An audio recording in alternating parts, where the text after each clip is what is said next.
ঢাকা শাহজালাল আন্তর্জাতিক বিমানবন্দর থেকে সোমবার বিকেলে গ্রেফতার হন ইসকন নেতা ও বাংলাদেশ সম্মিলিত সনাতনী জাগরণ জোটের মুখপাত্র চিন্ময় কৃষ্ণ দাস ব্রহ্মচারী।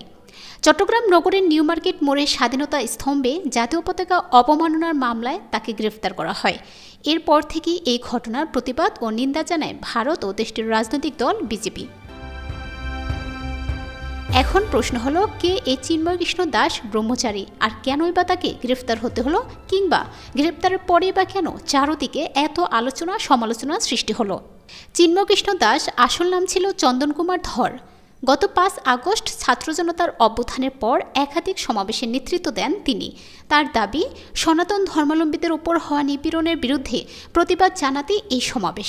তবে তার কর্মকাণ্ড নিয়ে বিতর্ক দানা বাঁধে। বিশেষত গত অক্টোবরে চট্টগ্রামে একটি মিছিলের সময় বাংলাদেশের জাতীয় পতাকার অবমাননার অভিযোগ ওঠে তার বিরুদ্ধে। এই ঘটনায় তার বিরুদ্ধে মামলাও করা হয়, যে মামলায় বর্তমানে তিনি কারাবন্দী। তবে তার সমর্থকদের দাবি, তাকে গ্রেপ্তারের বিষয়টি রাজনৈতিক উদ্দেশ্য প্রণোদিত। তাকে কারাগারে পাঠানোর আদেশের প্রতিবাদে আদালত প্রাঙ্গণে বিক্ষোভ করেছেন সনাতন সম্প্রদায়ের কয়েক হাজার মানুষ। ধর্মীয় এই নেতাকে গ্রেপ্তারের বিষয়ে ঢাকা মহানগর পুলিশের মুখপাত্র তালেবুর রহমান জানিয়েছেন, কৃষ্ণদাসের বিরুদ্ধে অভিযোগ তদন্তাধীন রয়েছে। তবে সুনির্দিষ্টভাবে কী অভিযোগ আনা হয়েছে সে বিষয়ে বিস্তারিত কিছু জানানো হয়নি।